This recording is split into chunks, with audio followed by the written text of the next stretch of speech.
Yeah, stunning chart. Share of men under 30 who haven't had sex has nearly tripled in the last decade. Damn. So from 1989 to 2018, there was we have here a controlled survey or a controlled pool of men that were monitored here, and apparently the total amount under 30 who haven't had sex percentage wise year over year has tripled from 89 to 2018. And of course, now the $1 million question is, why is that? Why is that more and more men? And also, by the way, comparisons here to women. If you actually want to show the chart, you can here. Comparisons to women under 30, 20% of men as of 2018 under 30 haven't had sex, and comparatively 18% of women under 30 haven't had sex. I think the researchers put forth a couple possible explanations. Labor force participation rate among men is down.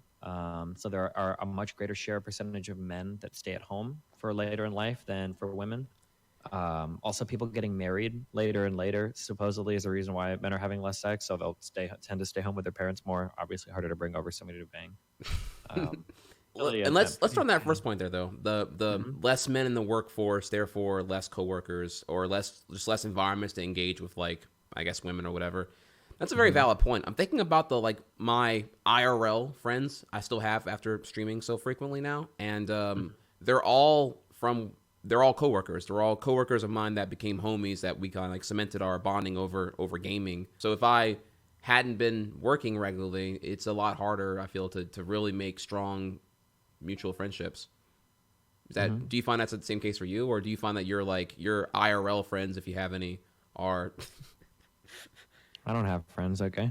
I wanted to segue that way harder into making you seem like I couldn't do it. Fuck off. I'm too soft. That number actually seems like astoundingly high to me. Between the ages of 18 and 30, almost a third of men haven't had any sex at all. That's pretty insane in the past year. Well, okay, you say it's insane. I don't see it going down, honestly.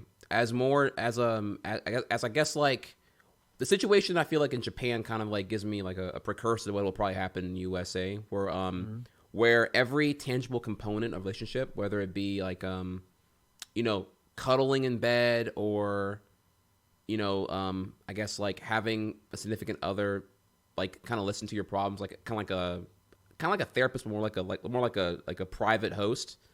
All these things here that are popular in Japan, you will be able to eventually do. Someone's going to say there's a big quantity of unsexed people who are looking for affection in particular ways that they would normally get out of a relationship, but they can't acquire right now. So let's go ahead and commoditize it and monetize it and sell that to them. I feel that's going to be that'll probably come to the States eventually. In the form of like prostitution, or what do you mean? Well, okay, you have host clubs that are already popping now in Japan. You can just like walk into the host club and like walk into a private booth and just like talk like you would with a significant other about your problems or your day and simulate that.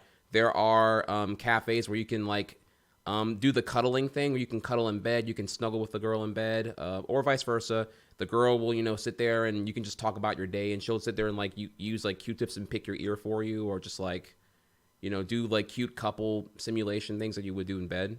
No sex, or just full on prostitution. Yeah, eventually. I don't think that's like a good substitute for actual like human engagement. No, I'm not saying it is. I'm saying that, but I don't see this problem getting fixed anytime soon. So therefore, someone's gonna come in and make a market for it. There's also the rise of, I don't know, let's call it hyper masturbation, where like you have like you can do it yourself.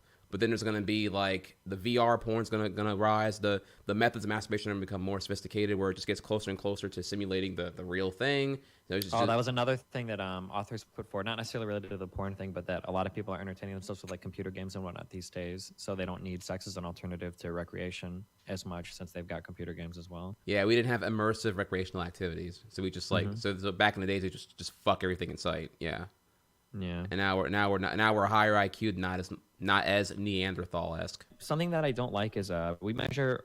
I notice when we measure progress, maybe this is kind of like an underlying tenet of capitalism. When we measure progress, we usually tend to talk like in monetary figures, or like in access to like certain levels of luxury goods. So we'll say like we're doing better today as a society because more people have either cell phones or access to the internet, or have a certain median wage, or can or can't buy houses. Like these are the ways that we typically track people's like happiness. but I don't know if that's necessarily a good gauge on figuring out if people are, are people better at forming relationships today? Are people better at maintaining friendships? Are people's interpersonal skills developing? And I kind of wonder if some of that stuff is being left by the wayside. Where I guess like when I talk, this is anecdotal, but like when I talk to people or when I read people online, it seems like people lack a lot of really fundamental kind of social skills. They either don't have good self-esteem, they don't know how to talk to other people, they have no fucking idea like how the other sex like operates. Like I don't know, it seems like really weird. I actually agree with you. No, I think if you want to get into some philosophical things here, we're at this we're at this segment of time right now where cell phones and social media are a giant hindrance and distraction into what would be like immersive boost to actual IRL social interacting. Like right now, rather than go talk to someone at a party, if you're like a, I don't know, mildly introverted, I don't know, Generation Z 16-year-old kid, you're probably more comfortable sitting in a corner and just like doing your text messaging and your Facebook scrolling and your social media scrolling than to like go engage at a party where you don't know anybody. Whereas I feel like 25 years ago that wouldn't have been the case, right? You didn't have that option of the phone to like take you back and put you in your simulated environment of comfort when you're in an uncomfortable environment. You'd have to break out of that to get forward or just leave. But eventually, I feel that there will be tools that will make the phone tools, the social media, the connective tissues actually enhance the IRL thing. Again, the example I go to here would be like whenever. I don't know if that's true. No? Okay. No, I don't. You don't think that that eventually social media can enhance IRL interaction, or that I think right that now it could, but I think bubble... that I think that all of those things are basically they're it's kind of like profit motive. It's going to come down to whether or not it's profitable to have people that are kind of like happy and healthy. And I think that this might be one of those times where the profit motive actually works against the best interests of like the average person. So like for instance, like healthcare, but go on. Sure, yeah. So here's a general statement I would say. There is a very unique feeling to like turning the last page of a book and finishing it and putting it down. Like you're stepping out of like a whole other world. Yeah, it's like it's a feeling that is unique to reading that even watching movies or a TV series and finishing doesn't give you. It's a totally unique feeling. Fair, But yeah. books like aren't usually pushed that much. Why? Like if you could have somebody sit in front of something for like 8 or 9 hours or 20 or 30 or 40 hours, depending on how long the read is, I don't know if you make as much money as having a person scroll through 50 million memes and then having them view 20 ads while they do it, like on every single fucking page.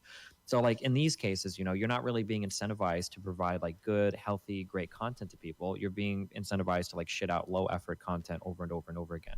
I agree with you. This is why we need to have dynamic smart ink on books now and have ad inserts in the books. I agree.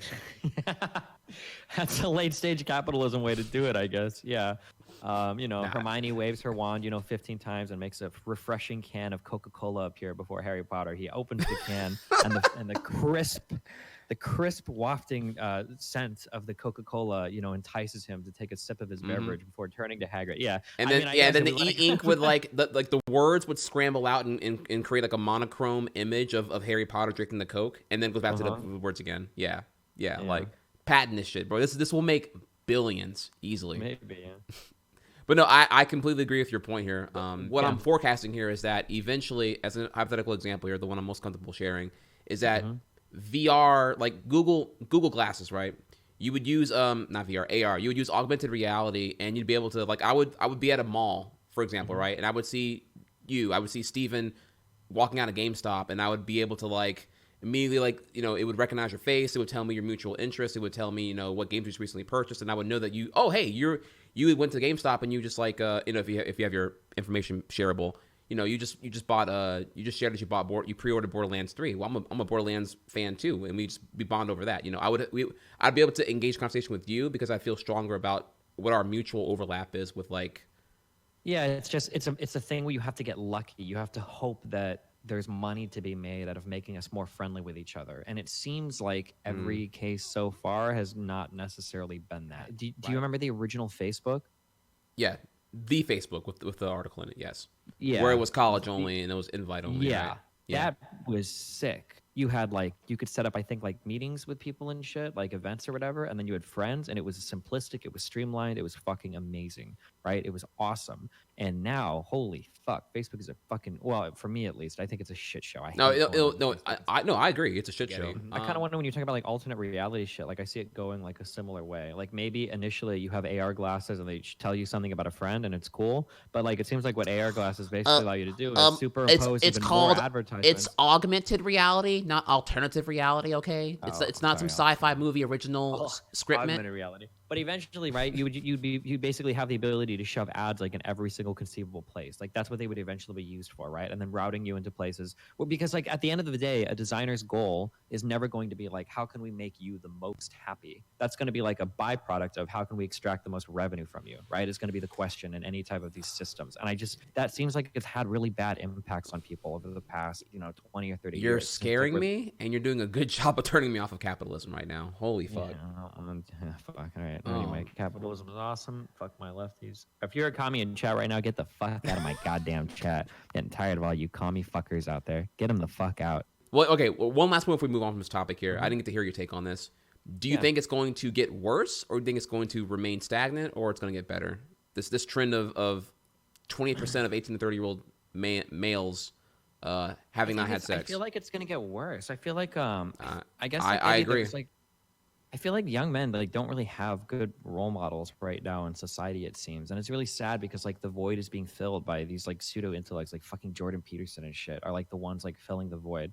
Like it feels like you don't have people teaching like like really good like self-esteem or self-confidence, or how can you be like like how can you be like a strong individual that is comfortable and confident in themselves and shit. It seems like we don't have those right now. I guess like people on the left aren't willing to acknowledge this, and then dumb fucks on the right are the ones filling the void with this like crazy stupid red pill shit, and the tradcons, the traditional conservatives, saying that we need to go back to the traditional family structure in order to feel confident in society. And yeah, I don't know. And then all of these conversations are so hard to have because like they're so loaded with like male integrity and shit. And it's even kind of annoying. Like I enjoy male like integrity, talking about like male fragility. Yeah.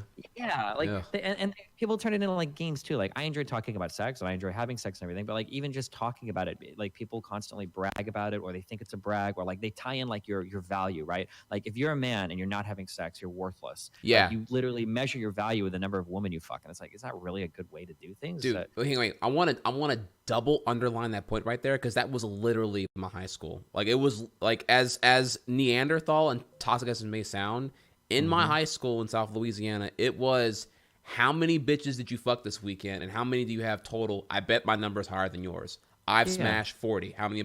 And that doesn't end in high school. That's like people still do that today. Like even like in talking to Hassan and shit, like I noticed that like 2 days ago. It was insane. Even Hassan, who is like a full-on fucking lefty, whatever, was like, damn, dude, you moved to LA. Like it seems like you're like real happy now. And it's like, well, what do you mean? It's like, well, you're like fucking a lot of chicks. And it's like, there's so much more to life than that. Like I don't know if that necessarily is the thing that makes you happy. Like is that like the big driving force between whether or not you feel fulfilled in life or not? Is if you're having sex with people? Like that seems to be like a really fucking hang on.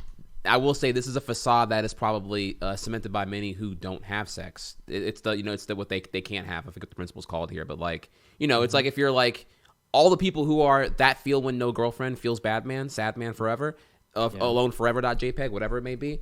They they just dwell on what they don't have, which is I guess the girlfriend, the companionship, or the it's really like they just think that, okay, if I just had a girlfriend, if I had a cute 3D girlfriend, I'd be fulfilled, I'd be happy, I'd be confident, I would treat her the best every single day, and it would magically fix everything that's wrong in my life right now. You'd think that like if I get into a relationship, it'll make me like successful and confident and happy. Well, no, actually, you usually need to be like confident and happy and shit to get a relationship, right? It doesn't cause the other; it's a predictor of it. I'll compare it to like spicy food, right? Which is also something that's like really hard to talk about, but it's not as big of a deal. So I really like spicy food, but it's really hard to talk about spicy food because like people always turn it into like a dick waving contest, and it's like it's so stupid. Like I really enjoy spicy food, but as soon as you say that, somebody like people are like, oh yeah, I love spicy food too. Like oh yeah, I can handle like fucking 20,000 Scovilles of fucking spice, and then like the sex thing is like the same thing too, where people turn it into like this huge like display of like male fucking prowess, and it's like, dude, like. It's holy fuck. I feel like our cultural attitudes towards like so many of these things related to like what does it mean to be a man or what does it mean to be in a relationship or all this shit are like so fucking toxic that they are. And don't forget the most I would say arguably the most popular example of this being applied, which is I only had a couple of beers. I ain't no pussy. It's the I can handle my alcohol stance. You know, how far did you get last weekend? Oh man, I took like 4 shots, and then I threw up on my buddy's car, but it was whatever. Get her done.